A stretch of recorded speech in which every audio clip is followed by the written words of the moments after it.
Hello दोस्तों, स्वागत है आप सभी लोगों का राजस्थान एकेडमी पर। मैं प्रवीण सिंह आप सभी लोगों के साथ में। जैसा कि आप सभी लोग जानते हैं, लगातार पशु परिचर भर्ती प्रतियोगी परीक्षा के लिए जो पार्ट ए का पोर्शन है उसके अंदर आने वाली दैनिक विज्ञान की क्लासेस लेकर के आ रहा हूं। दैनिक विज्ञान, जिसे आप इंग्लिश में जनरल साइंस कहते हैं, जनरल साइंस के अंतर्गत हम लोग पहले यांत्रिकी वाले पोर्शन को कंप्लीट कर चुके हैं, यानी जो मैकेनिक्स वाला पोर्शन है जिसके अंदर आप न्यूटन के नियम वगैरह पढ़ते हैं और जिसे अपन क्लासिकल फिजिक्स भी कहते हैं। अब हम पढ़ने जा रहे हैं बेसिकली जो पदार्थों के सामान्य गुण होते हैं उनके बारे में, जैसे कि प्रत्यास्थता क्या होती है, विकृति क्या होती है, प्रतिबल क्या होता है, हुक का नियम क्या कहता है, और आपके यंग प्रत्यास्थ गुणांक क्या होता है, आयतन प्रत्यास्थ गुणांक क्या होता है। इन सभी चीजों के बारे में अपन पढ़ रहे हैं। आप सभी लोगों को बता दूं कि अभी हाल ही में आप लोग जानते हैं कि जूनियर अकाउंटेंट का पेपर हुआ है और जूनियर अकाउंटेंट की हमने कुछ क्लासेस चलाई थी। आप जूनियर अकाउंटेंट की क्लासेस जाकर के देख लीजिएगा, आपको पता चलेगा कि जूनियर अकाउंटेंट की क्लासेस में जो पढ़ाया गया उसी में से सीधे सीधे और उसी कॉन्सेप्ट पर बेस्ड क्वेश्चन आपके एग्जाम में आए हैं। तो आप लोग जो है इस आधार पर ये मान सकते हैं कि जो चीजें आपको पढ़ाई जा रही है वो आप लोगों के लिए परीक्षा में उपयोगी साबित होगी। बस आपको जो है लगातार रेगुलरिटी के साथ में वीडियोस पूरे देखने होंगे, नोट्स बनाने होंगे और जो कॉन्सेप्ट समझाए जा रहे हैं वो समझने होंगे, क्योंकि कॉन्सेप्ट बेस्ड जब क्वेश्चन आता है, जैसा कि जूनियर अकाउंटेंट में क्वेश्चन आए, तो वहां पर पढ़ाया हुआ डायरेक्ट फैक्ट आपको देखने को नहीं मिलेगा। लेकिन अगर आपने वो कॉन्सेप्ट पढ़ रखा है, वो टॉपिक पढ़ रखा है, तो उस टॉपिक से जब क्वेश्चन आया है उसको आप सॉल्व कर पाएंगे। ठीक है, तो चलिए फिर आज की क्लास को अपन शुरू करते हैं। और जो ये विद्यार्थियों के बीच में एक हवा बनी हुई है part B part B part B को लेकर के, मेरे प्यारे दोस्तों, सिलेक्शन के लिए ज्यादा इंपॉर्टेंट है पार्ट ए, क्योंकि 105 नंबर का है, वो 45 नंबर का ही है।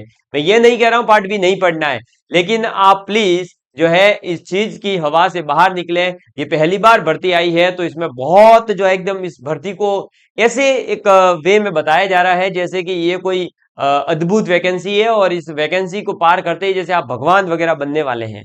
ऐसा नहीं होगा। आप सामान्य प्रकार की भर्ती है, लगातार जैसी भर्ती आती है वैसी ही है। बस आपको तो तैयारी करने की जरूरत है। पार्ट बी को लेकर डरना नहीं है।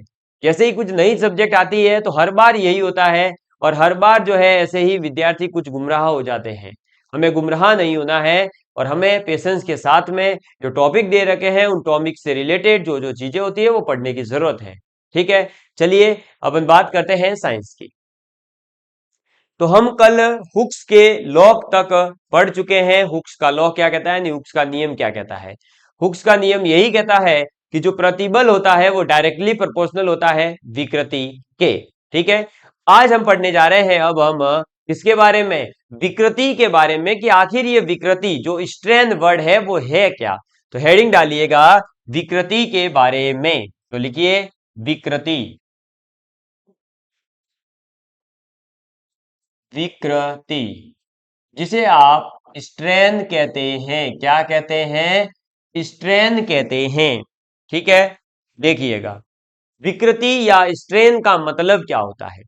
विकृति या स्ट्रेन का बेसिकली मतलब यह है कि मान लो आपके पास में एक ये कोई तार है या ऐसा कोई एक पाइप है। क्या है, एक ऐसा तार है, वस्तु है, पाइप है, जो भी मानना है मान लीजिए। और अब इस पाइप के ऊपर आपने क्या करा, प्रतिबल लगाया। इधर से आपने क्या करा, प्रतिबल लगाया। अब जैसे ही आपने इसके ऊपर प्रतिबल लगाया, सीधी सी बात है, अगर आपको कोई थप्पड़ मारेगा तो आप क्या करोगे, एकदम से झटका खाओगे। वैसे ही अगर वस्तु के ऊपर बल लगाया जाता है तो उस वस्तु की आकृति के अंदर परिवर्तन आता है ना। अब जैसे ही अपन ने ऐसे बल लगाया है तो ऑब्वियस सी बात है कि इस बाह्य बल के कारण, प्रतिबल का मतलब बाह्य बल, आपने बल लगाया इसके ऊपर, सीधी सी बात ये है। तो अब क्या होगा कि इस वस्तु की लंबाई के अंदर थोड़ा सा मान लीजिए परिवर्तन आता है। जैसे कि ये कह सकते हैं, पहले अगर L1 लंबाई थी तो अब मान लीजिए इसकी लंबाई हो गई L2। ठीक है, और वैसे भी आपको दिख रही होगी कि ये थोड़ी सी लंबी है, ये थोड़ी शॉर्ट हो गई है। क्लियर। तो इसकी जो लंबाई थी L1 वो अब कन्वर्ट हो गई L2 के अंदर। तो तो ये जो लंबाई के अंदर परिवर्तन आया है, लंबाई के अंदर परिवर्तन कितना आ गया, परिवर्तन आ गया आपका L1 माइनस L2। इस परिवर्तन को अपन लिख रहे हैं त्रिभुज, और फिर साथ में L ऐड कर दिया है, यानी डेल्टा L इसे पढ़ा जाता है। ठीक है, क्योंकि आप 10वीं तक का एग्जाम दे रहे हैं, 10वीं लेवल का ही पूछा जाएगा, तो डेल्टा के अंदर जाने की जरूरत नहीं है। बस इतना ध्यान रखना कि फिजिक्स के अंदर या साइंस के अंदर जो परिवर्तन होता है, जो डिफरेंस होता है, उसे त्रिभुज से रिप्रेजेंट करते हैं। तो L1 और L2 का जो अंतर होगा उसे अपन डेल्टा L नाम दे रहे हैं। इस डेल्टा L और जो पहले वाली लंबाई थी L1, तो ये जो परिवर्तन हुआ और जो पहले वाली लंबाई थी, इन दोनों का जो ये अनुपात है, इस अनुपात को ही क्या कहा जाता है, अरे इस अनुपात को ही हम कहते हैं विकृति, यानी स्ट्रेन। तो अब आपको ये चीज तो समझ में आ गई होगी कि स्ट्रेन या विकृति क्या होती है। तो कोई भी एक एल लंबाई की वस्तु थी, अब जरूरी नहीं है कि उसकी लंबाई में ही परिवर्तन हो सकता है उसके क्षेत्रफल में परिवर्तन हुआ हो सकता है उसके आयतन में परिवर्तन हुआ हो सकता है कोई गोल वस्तु है तो उसके रेडियस में परिवर्तन हुआ हो, किसी भी चीज में चेंज आ सकता है। कहने का मतलब यह है केवल कि यदि हम किसी एक वस्तु के ऊपर बाह्य बल L लगा करके उसकी आकृति में परिवर्तन लाते हैं, तो उस आकृति में परिवर्तन और उस वस्तु की लंबाई में परिवर्तन है, तो लंबाई या उसके क्षेत्रफल या फिर उसके आयतन का जो अनुपात होता है, परिवर्तन बट्टे जो भी उसका मेन क्षेत्रफल था, आयतन था, वॉल्यूम जो भी था, उसका अनुपात जो होगा, उस अनुपात को ही अपन नाम देते हैं विकृति या स्ट्रेन। मुझे उम्मीद है अब इस चीज को समझ गए होंगे। ठीक है, तो ये चीज आप अपनी कॉपी के अंदर नोट डाउन जरूर करिए, क्योंकि ये तो जो है आपको समझने में बहुत हेल्प करेगा। ठीक है, चलिए, और फिर जो है अपन क्या करेंगे, थ्योरेटिकल पोर्शन लिख देते हैं। ठीक, ये लिख लीजिए। चलो, अब आप इसके अंदर लिखेंगे फटाफट से थ्योरेटिकल पोर्शन, जो आपको याद करने में हेल्प करेगा कि जब किसी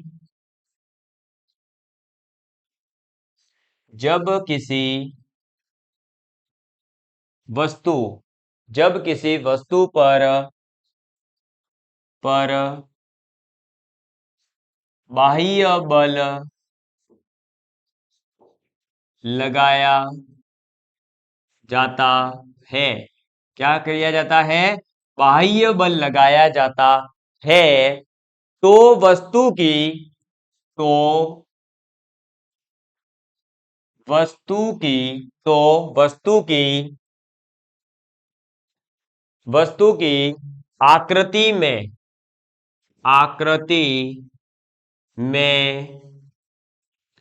परिवर्तन आकृति में परिवर्तन होता है, परिवर्तन होता है। ठीक, अब ये परिवर्तन होता है, अब परिवर्तन तो कुछ भी हो सकता है, इसलिए अपन अब मान रहे हैं कि अगर लंबाई में परिवर्तन हो तो उसके रेस्पेक्ट में फिर विकृति का मतलब क्या होगा। तो लिखेंगे कि यदि यदि यह परिवर्तन वस्तु की लंबाई में है, तो यदि यह यह परिवर्तन वस्तु की यदि यह परिवर्तन वस्तु की लंबाई में है, तो यदि यह परिवर्तन वस्तु की लंबाई में है, तो लंबाई में परिवर्तन लंबाई में परिवर्तन लंबाई में परिवर्तन तथा वस्तु की प्रारंभिक लंबाई तथा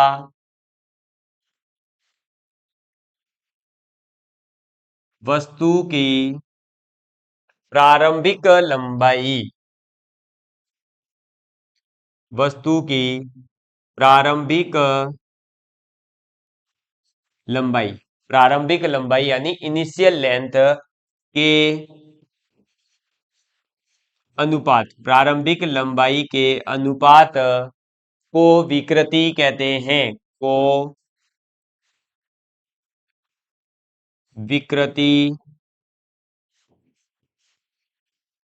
कहते हैं। इसको क्या कहते हैं? विकृति कहते हैं। समझ में आ गई बात? और इसके साथ साथ एक चीज और लिख लीजिएगा, फिर मैं आपको वो भी समझा दूंगा कि प्रतिबल प्रतिबल तथा तथा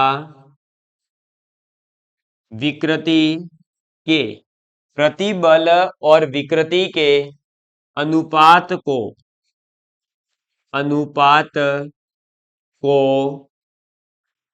प्रत्यास्थता प्रत्यास्थता यानी इलास्टिसिटी प्रत्यास्थता गुणांक कहते हैं। ठीक है, इलास्टिसिटी कॉफिशिएंट या कॉफिशिएंट ऑफ इलास्टिसिटी कहते हैं। तो आपको अब समझ में आ गया होगा कि विकृति क्या होती है और आपका प्रत्यास्थता गुणांक का मतलब क्या होता है। प्रत्यास्थता गुणांक का मतलब होता है कि प्रतिबल और विकृति जो है, यानी स्ट्रेस और जो स्ट्रेन है, इन दोनों का जो अनुपात होगा, उस अनुपात को ही हम क्या नाम दे रहे हैं? प्रत्यास्थता गुणांक, कोफिशिएंट ऑफ इलास्टिसिटी नाम दिया जाता है। इसे आप जरूर से नोट डाउन कर लीजिए। फिर अपन आगे प्रत्यास्थता गुणांकों की बात करते हैं, जिसमें अपना एक तो आ जाता है यंग प्रत्यास्थता गुणांक और एक आ जाता है आयतन प्रत्यास्थता गुणांक। ठीक है, जल्दी से करेंगे फिर आगे बढ़ते हैं। और ये चीजें देखिए पूछी जा सकती है ना, पूछी गई होगी या नहीं पूछी गई है, इस पर ज्यादा दिमाग मत लगाना। अभी पीवाईक्यू जब करवाऊंगा तो सब चीजें सिखाऊंगा। अभी केवल इतना ध्यान रखना है कि जो सर बता रहे हैं वो पूछेंगे। ठीक, चलो देखिए आगे। अब लिखेंगे यंग प्रत्यास्थता गुणांक क्या होता है।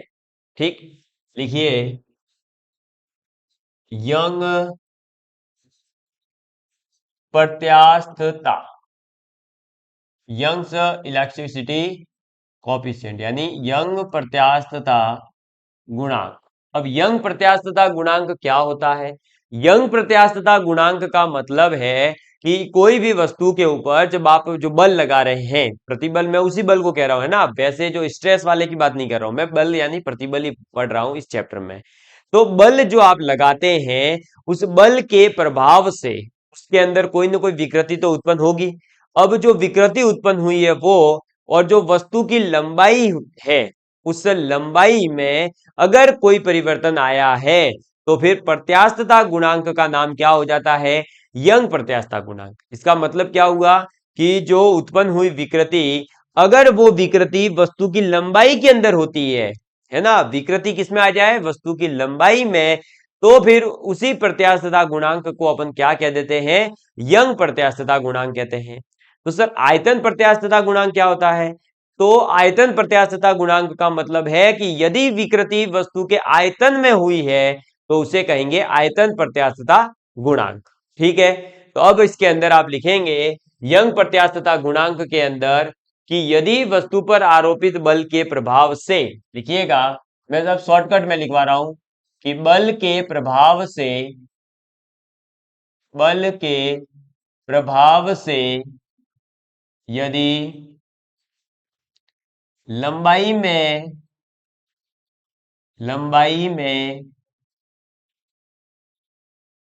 विकृति विकृति उत्पन्न होती है, तो यंग प्रत्यास्थता प्रत्यास्थता गुणांक कहते हैं। क्या कहते हैं? यंग प्रत्यास्थता गुणांक कहते हैं। और दूसरा इसी के साथ लिख लीजिएगा आयतन प्रत्यास्थता गुणांक। ठीक है, किसकी बात करेंगे? आयतन प्रत्यास्थता गुणांक की बात करेंगे।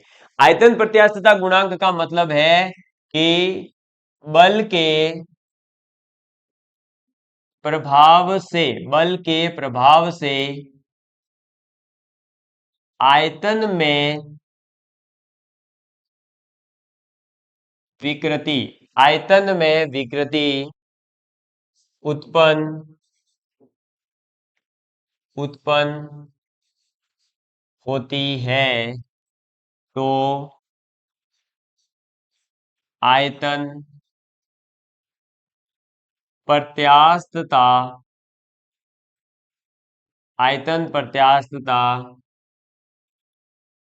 गुणांक कहते हैं। क्या कहते हैं? आयतन प्रत्यास्थता गुणांक कहते हैं। ये दो चीज जरूर याद रखिएगा कि आयतन प्रत्यास्थता गुणांक किससे संबंधित है? तो आयतन से। और यंग प्रत्यास्थता गुणांक किससे संबंधित है? लंबाई से। अब क्या है कि आयतन प्रत्यास्थता गुणांक तो फिर भी याद रह जाता है कि भाई आयतन की बात कर रहा है यानी आयतन, लेकिन यंग प्रत्यास्थता गुणांक थोड़ा सा कंफ्यूज कर सकता है। तो इसलिए याद रखना कि यंग एज जब होती है तो क्या होती है? लंबाई बढ़ती है। तो यंग एज में लंबाई बढ़ेगी यानी कि यंग प्रत्यास्थता गुणांक लंबाई से संबंधित है। ठीक है, इस चीज को थोड़ा सा याद रखिएगा, इसमें कंफ्यूज मत होइएगा। इसी के साथ एक और शब्द आता है अपने पास में, दाब यानी कि प्रेशर।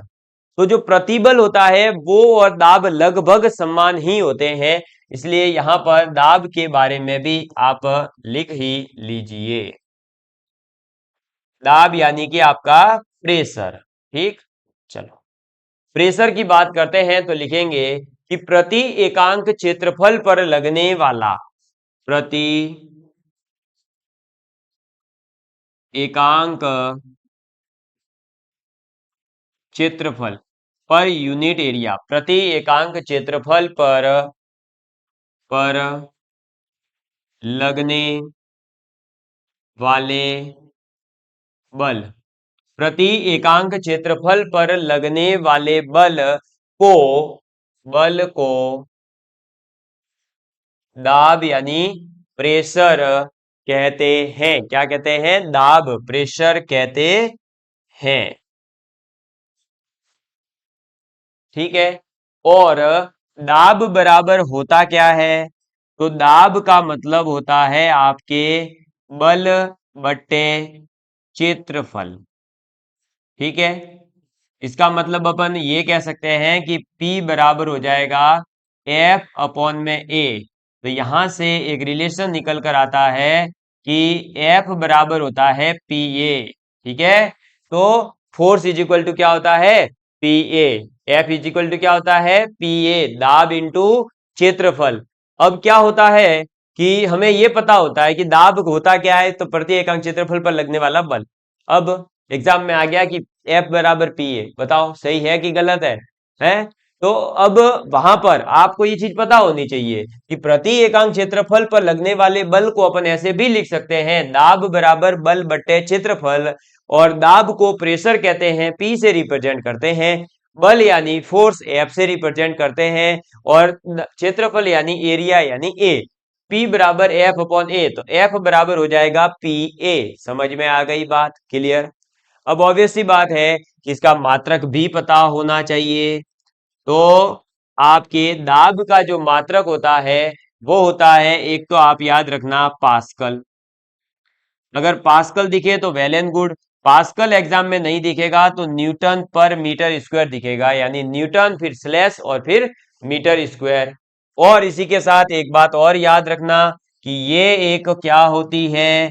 अदिश राशि है। ये क्या है? एक अदिश राशि है, यानी अदिश राशि का मतलब हो गया स्केलर क्वांटिटी है। क्या है? स्केलर क्वांटिटी है जिसके पास केवल और केवल मैग्नीट्यूड होगा, डायरेक्शन नहीं होगी। समझ में आ गई बात? तो ये था आपके दाब के बारे में, इसको आप एक बार लिख लीजिए, फिर अपन आगे बढ़ते हैं। ठीक, तो आप सभी ने इसको नोट डाउन कर लिया होगा। अब आगे बढ़ते हैं और एक बहुत ही इंपॉर्टेंट टॉपिक की बात करने जा रहे हैं, जिससे रिलेटेड क्वेश्चंस आता ही आता है, बहुत सारे एग्जाम्स में आ चुका है। लिखिएगा, द्रवों में दाब। अब इस टॉपिक को समझ लेना, क्योंकि इसकी थ्योरी अगर आप लिखने जाओगे तो बहुत ज्यादा थ्योरी है, हमें उस थ्योरी में जो है नहीं घुसना है। हमें बात करनी है इस टॉपिक से रिलेटेड कैसा क्वेश्चन आएगा उसकी। तो द्रवों के अंदर अपन दाब की बात करने वाले हैं, यानी प्रेशर इन लिक्विड की बात करेंगे। सबसे पहले याद रखना कि द्रव के अंदर जो दाब लगेगा वो उसकी गहराई पर डिपेंड करेगा। किस पर डिपेंड करेगा? गहराई के ऊपर निर्भर करता है, यानी गहराई पर निर्भर। ये तो आप लिख ही लो। किस पर निर्भर होगा? गहराई पर निर्भर करेगा। क्या? द्रवों के अंदर जो दाब लगता है वो गहराई पर निर्भर करता है।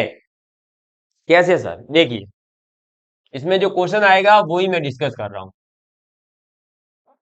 मान लीजिए ये कोई पात्र है, ठीक है, ये क्या है आपका? कोई एक पात्र है।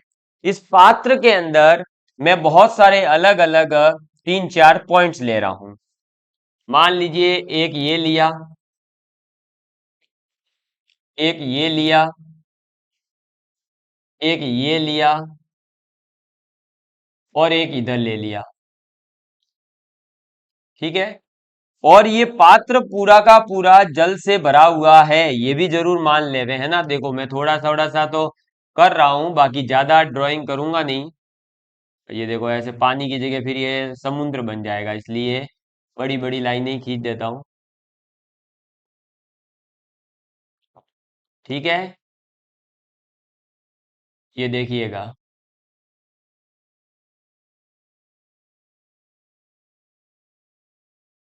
समझ जाइएगा अब, है ना, ज्यादा डिस्कस नहीं करूंगा इस पर। देखिए क्या बात हो रही है। एक पात्र ले लिया, उस पात्र के अंदर मैं अलग अलग पॉइंट ले चुका हूं। ये है अपना ए पॉइंट, ये है अपना बी पॉइंट, ये है अपना सी पॉइंट और ये है अपना डी पॉइंट। 4 पॉइंट है। इन चारों पॉइंट में से सर्वाधिक जो बल या दाब लगेगा, वो सर्वाधिक दाब कौन से बिंदु पर लगेगा, यह क्वेश्चन पूछा जाता है।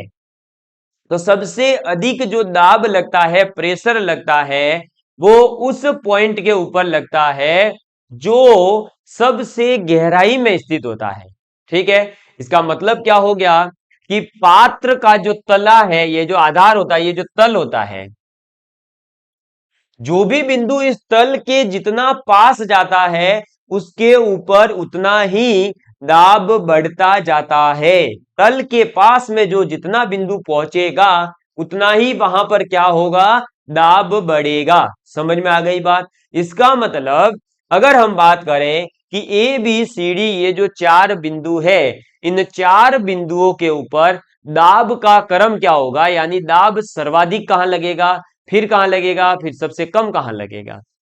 तो सर्वाधिक दाब होगा ए के ऊपर, यानी प्रेशर ऑन ए। फिर प्रेशर ऑन बी, क्योंकि बी जो है देखो ए से ऊपर है। ए पॉइंट है ये वाला, बी पॉइंट है ये वाला, सी पॉइंट और डी पॉइंट। ये है ए, ये है बी, ये है सी और ये है डी। क्लियर? तो सबसे नीचे कौन आया? ए। और जो जितना नीचे होगा उसके ऊपर उतना ही ज्यादा दाब होगा। आप इसको देखो ऐसे भी समझ सकते हो, सरकारी सिस्टम के अनुसार भी समझ सकते हो कि या किसी भी कंपनी के अंदर सबसे ज्यादा काम कौन करता है? जो बेचारा सबसे नीचे तबके पर होता है, जो सबसे लास्ट का किसी भी ऑफिस का आदमी है, उसको सबसे ज्यादा काम करना पड़ता है। चाहे वो फिर कर्मचारी कोई भी हो, यानी मान लीजिए कंपनी का कोई पियोन है, बेचारे उस पियोन को पूरी कंपनी साफ करनी पड़ती है। फिर उससे थोड़ा सा ऊपर अगर कोई है तो वो थोड़ा सा कम काम करेगा, फिर उससे ऊपर कम कम कम। लेकिन सबसे अधिक जो टेंशन होती है वो फिर सबसे ऊपर वाले बैठे हुए व्यक्ति को होती है कि नीचे वाला तो ये है, काम किया तो ठीक, नहीं हुआ, कुछ गड़बड़ होगी तो वो जाने। ऐसे ही यहां पर भी है कि जो सबसे नीचे है बेचारा, उसके ऊपर सबसे ज्यादा प्रेशर है, वो सबसे नीचे दब कर रहता है। आपके परिवार में भी जो सबसे छोटा होगा वो क्या होगा? दब कर रहता होगा सबसे। यहां पर भी वही बात है, जो सबसे नीचे है ए, वो सबसे दब कर रहेगा, यानी सबसे ज्यादा दाब किसके ऊपर होगा? ए के ऊपर, फिर बी के ऊपर, फिर प्रेशर ऑन पॉइंट सी और फिर डी के ऊपर। समझ में आ गई बात?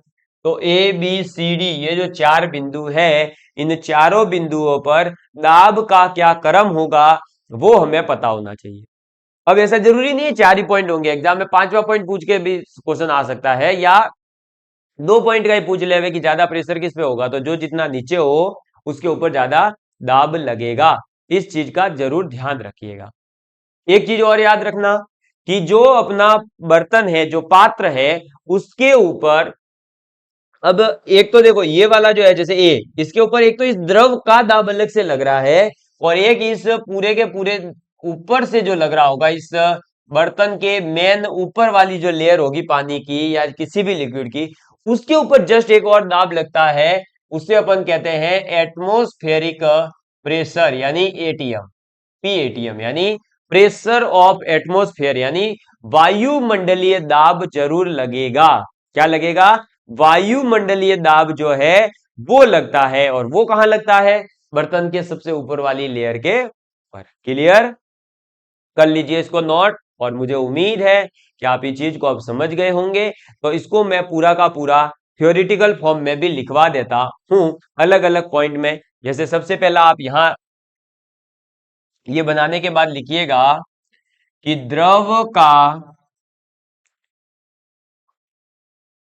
दाब द्रव का दाब द्रव की गहराई पर निर्भर करता है। द्रव का दाब द्रव की गहराई पर निर्भर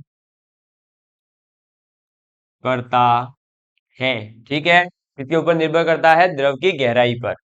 इसके बाद दूसरा पॉइंट आप सभी लिखेंगे कि जो बिंदु द्रव की सतह से जितना दूर, जो बिंदु जो बिंदु द्रव की सतह से जितना दूर जितना दूर या द्रव की तली के जितना पास, ठीक है, या तो द्रव की सतह से जितना दूर, या हम ये कह सकते हैं कि द्रव की तली के जितना द्रव की तली के जितना पास द्रव की तली के जितना पास होगा होगा जितना पास होगा, उस पर उतना ही अधिक दाब होगा। उस पर उतना ही अधिक दाब होगा। समझ में आ गई बात? यही पॉइंट तो लिखवाया। पहला क्या लिखवाया कि द्रव का दाब जो है वो द्रव की गहराई पर निर्भर करता है। दूसरा कि जो बिंदु जितना ज्यादा तली के पास होगा, या हम ये कह सकते हैं कि सतह से जितना दूर होगा। भाई देखो, सतह ये रही, इससे सबसे अधिक दूरी पर कौन है? ए बिंदु। या तो ये कहें, या हम ये कह सकते हैं कि तली के जितना पास, तो तली के सबसे पास कौन है? ए। तो जितना तली के पास, या फिर ये कहें कि सतह से जितना दूर, उस बिंदु पर उतना ही अधिक दाब लगता है। क्लियर? ये लिख लीजिए फटाफट, फिर अपन बात करते हैं आगे। ठीक है, आगे लिखेंगे कि जिस बर्तन में द्रव रखा जाता है, लिखेंगे जिस बर्तन में जिस बर्तन में द्रव रखा जाता है, क्या किया जाता है? द्रव रखा जाता है। बर्तन की दीवारों तथा बर्तन की दीवारों तथा बर्तन की दीवारों तथा बर्तन की सतह के बर्तन की बर्तन की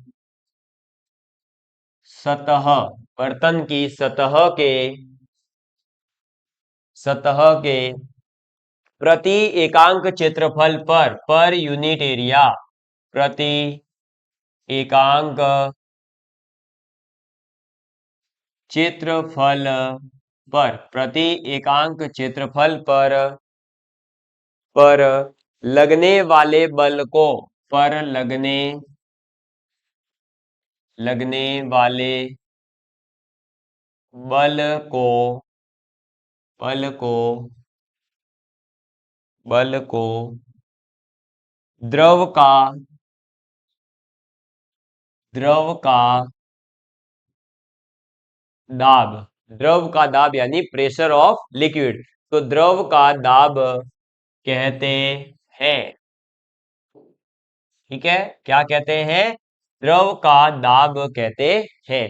तो मुझे उम्मीद है कि अब आप लोग जो है द्रव के अंदर दाब कैसे लगता है, कितना लगता है, इस चीज को भी आप समझ गए होंगे।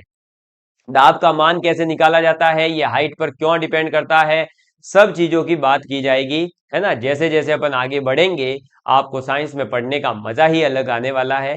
बस आप हमारे साथ लगातार बने रहिए और नोट्स जरूर बनाते हुए चलिएगा, अन्यथा ये होगा कि जो चीज आप पढ़ते जा रहे हैं वो आगे जाकर के आपको टफ लगेगी और फिर एकदम से आप जो है इन चीजों को समझ नहीं पाएंगे।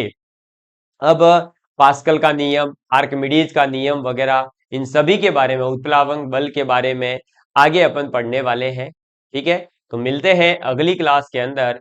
तब तक के लिए bye bye, love you all of you, please take care and please share with your friends. जय हिंद, जय भारत।